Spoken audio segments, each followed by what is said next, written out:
नमस्कार दोस्तों, स्वागत है आप सभी का हमारे चैनल भक्ति ज्ञान में। दोस्तों, आज मैं आपको भगवान शिव जी की 5वीं कहानी सुना रहा हूँ। एक समय की बात है कि देवर्षि नारद ने विषय वासनाओं पर विजय प्राप्त करने के लिए पर ब्रह्म की कठोर साधना की। वे हिमालय पर्वत के एक निर्जन स्थान में जाकर समाधिस्थ हो गए और पर ब्रह्म की आराधना करने लगे। उनको इस प्रकार कठोर साधना करते देख देवराज इंद्र भयभीत हो गए। उन्होंने इस विषय में देवगुरु बृहस्पति से परामर्श करने का विचार किया। वे आचार्य बृहस्पति के पास पहुंचे और उनसे कहा, आचार्य, नारद हिमालय पर्वत पर कठिन साधना कर रहे हैं। मेरी समझ में यह नहीं आ रहा है कि वे इतना कठोर तप किस उद्देश्य के लिए कर रहे हैं। देवगुरु बृहस्पति बोले, इंद्र, संभव है नारद के मन में तुम्हारे सिंहासन को प्राप्त करने की लालसा पैदा हो गई।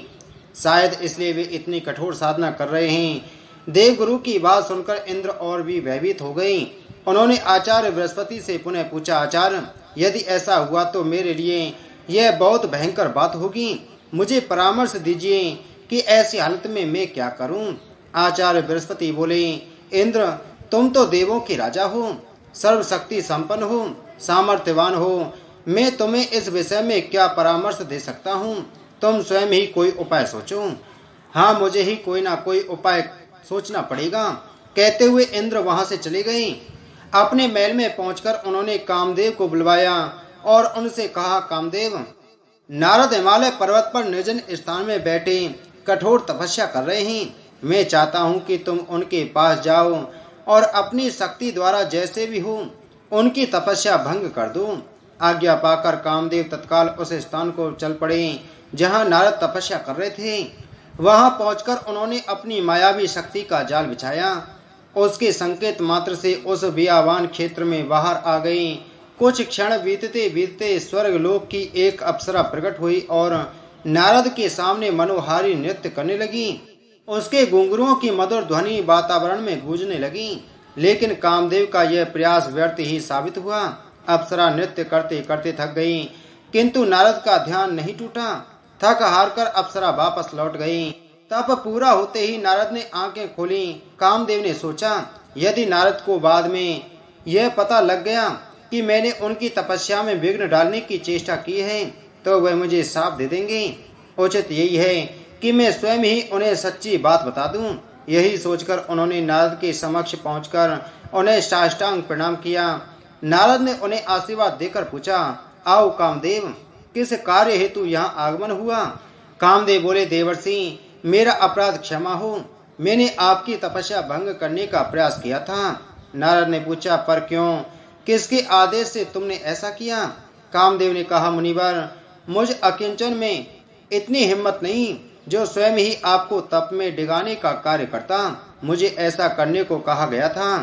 किसने ऐसा करने को कहा था कामदेव? देवराज इंद्र ने। उन्होंने ही मुझे यहाँ भेजा था। कामदेव ने सच्ची बात बता दी। कामदेव की बात सुनकर नारद ने मुस्कुराकर कहा, मैंने तुम्हें क्षमा किया कामदेव। अब तुम जाओ और देवराज को बता देना कि नारद ने इच्छाओं को बस में कर लिया है। अब मैं संसार के किसी भी भौतिक आकर्षण में नहीं फंस सकता। जान बची और लाखों पाए। कामदेव ने सोचा और जल्दी से वहां से चले गए। कामदेव के जाने के पश्चात नारद सोचने लगे, मैंने कामदेव को परास्त कर दिया। अब मेरा नाम भी भगवान शिव के समान हो गया, क्योंकि कामदेव को या तो शिव ने परास्त किया था या फिर अब मैंने। यह सोचकर नारद कैलाश पर्वत पहुंचे। उन्होंने भगवान शिव और पार्वती को नमन किया। भगवान शिव ने नारद के चेहरे पर झलकती प्रसन्नता की चमक देखी तो उन्होंने पूछा, क्या बात है नारद, आज आप बहुत प्रसन्न दिखाई दे रहे हैं। नारद बोले, हाँ भगवान, बात ही कुछ ऐसी है। ऐसी क्या बात है, हमें भी तो बताओ। भगवान, मैंने कामदेव को जीत लिया है। इंद्र ने उसे मेरी तपस्या भंग करने के लिए भेजा था, किंतु वह अपने प्रयासों में सफल नहीं हुआ। मैंने निर्विघ्न अपनी तपस्या पूरी की है। नारद की बात सुनकर शिव मुस्कुराए और बोले, नारद, मुझे यह जानकर बहुत प्रसन्नता हुई कि तुमने काम पर विजय प्राप्त कर ली। पर देखो, यह बात तुमने मुझे बता दी तो बता दी, और किसी देव को यह बात मत बताना। विशेषकर विष्णु को तो भूलकर भी यह बात मत बताना। लेकिन नारद को चैन कहाँ। यह बात बताने के लिए तो उनके पेट में मरोड़ उठ रही थी। अतः भगवान शिव के परामर्श को उन्होंने नहीं माना और क्षीर सागर की ओर चल पड़े। रास्ते में उन्होंने सोचा, कामदेव पर मेरी विजय की खबर सुनकर शिव विशेष प्रसन्न नहीं हुए। शायद उन्हें मुझसे ईर्ष्या हो रही है, इसलिए वे भगवान विष्णु से भी यह बात न बताने को कह रहे थे। भला इतनी बड़ी सफलता की बात मैं भगवान विष्णु को क्यों ना बताऊं? वे तो मुझसे बहुत स्नेह रखते हैं। काम पर मेरी विजय की बात सुनकर उन्हें तो मुझ पर बहुत गर्व होगा। ऐसे ही कुछ सोचते हुए वे क्षीर सागर में पहुंचे और भगवान विष्णु और माता लक्ष्मी के सामने पहुंचकर उन्हें प्रणाम किया। भगवान विष्णु बोले, आओ नारद, बहुत समय बाद तुम्हें देखकर बहुत प्रसन्नता हुई। कहाँ रहे इतने दिनों तक? भगवान, मैं तपस्या कर रहा था और आपको जानकर हर्ष होगा कि मेरी तपस्या पूर्ण हुई। यद्यपि देवराज इंद्र ने कामदेव द्वारा मेरी तपस्या भंग करने की कोशिश की, किंतु कामदेव को भी मुझसे हार माननी पड़ी। अच्छा, क्या सचमुच? भगवान विष्णु ने कृत्रिम आश्चर्य व्यक्त किया। हाँ प्रभु, अब मैंने भी कामदेव पर विजय प्राप्त कर ली है। अब अकेले शिव ही नहीं है कामदेव को जीतने वाले। आपका यह भक्त भी सारे सांसारिक प्रलोभनों से परे हो गया है। भगवान विष्णु समझ गए कि नारद के मन में अभिमान पैदा हो गया है, किंतु प्रकटतः वे बोले, यह तो बहुत अच्छी बात है नारद, फिर भी तुम सदा सावधान रहना, कौन जाने कब क्या घटित हो जाए। फिर भगवान विष्णु से विदा लेकर नारद लौट पड़े। उनके मन में उत्साह की बजाय कुछ विक्षोभ सा था। उन्होंने सोचा, मेरी सफलता पर भगवान विष्णु भी बहुत प्रसन्न नहीं हुए। मैं कोई दुर्लभ व्यक्ति हो थोड़ी ही हूँ, फिर वे क्यों मुझे सावधान रहने की सीख दे रहे थे। नारद विचारों की ऐसी ही रो में बहते हुए आकाश मार्ग में चले जा रहे थे कि तभी उनकी निगाहें नीचे बने एक भव्य नगर पर जाकर टिक गईं। अरे वाह, यह तो बड़ा सुंदर नगर लगता है। ऐसा नगर तो मैंने पहले कभी नहीं देखा। इसमें चलकर देखना चाहिए। यही सोचकर नारद नीचे उतरे और वहां के राजमार्ग पर जाते एक व्यक्ति से पूछा, सुनो भाई, इस विशाल और सुंदर नगर का राजा कौन है? वह व्यक्ति बोला, आश्चर्य है, आप यहाँ के राजा को नहीं जानते। यहाँ के राजा का नाम है शीलनिधि। आप उनसे मिलना चाहते हैं तो उनके महल में चले जाइए। नारद राजमहल के दरवाजे पर पहुंचे तो उनके आगमन का समाचार सुनकर राजा शीलनिधि स्वयं बाहर आए और बड़े आदर सत्कार पूर्वक नारद को अपने महल में ले गए। तभी राजकुमारी भी वहां आ पहुंची। राजा शीलनिधि ने नारद को उसका परिचय दिया। यह मेरी पुत्री है मुनिवर, इसका नाम श्रीमती है। श्रीमती की सुंदरता देखकर नारद ने मन ही मन उसकी प्रशंसा की। जब श्रीमती ने प्रणाम किया तो नारद ने उसे मुक्त कंठ से आशीर्वाद प्रदान किया। राजा शीलनिधि बोले, मुनिवर, श्रीमती अब विवाह योग्य हो गई है। मैंने निश्चय किया कि शीघ्र ही एक स्वयंवर का आयोजन कराऊंगा ताकि यह स्वेच्छा से अपना पति वरण कर सके। नारद बोले, तुम्हारी कन्या साक्षात लक्ष्मी है। कोई भी हरि जैसा गौरवशाली व्यक्ति इसे पत्नी रूप में पाकर धन्य हो सकता है। राजा शीलनिधि बोले, आपके कथन से मेरा उत्साह बढ़ा है मुनिवर, अब तो शीघ्र ही इसके स्वयंवर का आयोजन करूंगा। नारद ने मन ही मन सोचा, इस राजकन्या का विवाह यदि मेरे साथ हो जाए तो कितना अच्छा रहे। इसे पत्नी रूप में पाकर मैं तो जैसे धन्य हो जाऊंगा। अगर यह मुझे प्राप्त हो जाए तो मैं पूरे ब्रह्मांड में स्वयं को सबसे भाग्यशाली पुरुष समझूंगा, पर मैं इसे प्राप्त करूं कैसे? राजा शीलनिधि का आतिथ्य सत्कार स्वीकार कर नारद उस नगर से बाहर गए और उन्होंने एक स्थान पर खड़े होकर भगवान विष्णु का स्मरण किया। अपने प्रिय भक्त की पुकार सुनकर भगवान विष्णु प्रकट हुए। क्या बात है नारद, कैसे स्मरण किया मेरा? भगवान, मुझे हरि जैसा सुंदर मुख चाहिए। आप कृपा करके मेरा मुख हरि जैसा कर दीजिए। भगवान विष्णु ने तथास्तु कहा और अंतर्ध्यान हो गए। बस यही नारद से एक चूक हो गई। वरदान मांगते समय वे यह भूल गए कि हरि का एक अर्थ बानर भी होता है। भगवान विष्णु ने नारद का मुख बंदर जैसा बना दिया और क्योंकि नारद के पास उस समय अपना रूप देखने के लिए कोई उपकरण भी नहीं था, अतः वे अपना मुख नहीं देख सके। जिस समय नारद स्वयंवर स्थल में पहुंचे वहां अनेक देशों के राजा एवं राजकुमार उपस्थित थे। नारद बड़े विश्वास के साथ यह सोचते हुए कि अब तो वरमाला मेरे गले में ही पड़ेगी, जाकर एक आसन पर विराजमान हो गए। नारद को देखकर वहां उपस्थित राजा लोग मंद मंद मुस्कुराने लगे। उनमें से एक राजा बोला, अरे जरा इस मनुष्य का मुख तो देखो, इसका शरीर तो मनुष्य जैसा है और मुख बंदर का।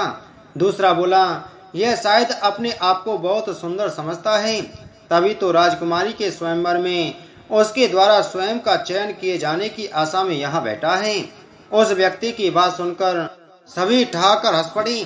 तभी राजकुमारी श्रीमती वरमाला लिए स्वयंवर स्थल में पधारी। उसे देखकर उपस्थित राजा हंस परिहास करना भूल गए और सब सावधान मुद्रा में बैठ गए। सबको आशा थी कि राजकुमारी उनके गले में ही वरमाला डालेगी।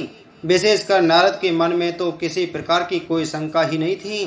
भला जिसके पास भगवान विष्णु जैसा सुंदर मुखड़ा हो, उसे कौन सी सुंदर स्त्री अस्वीकार करती। राजकुमारी वरमाला लिए जैसे ही नारद के समीप पहुंची, नारद ने अपनी गर्दन आगे करके मुस्कुराकर कहा, देवी एक दृष्टि इधर भी देख लो, मैं भी तुमसे परिणय करने का आकांक्षी हूँ।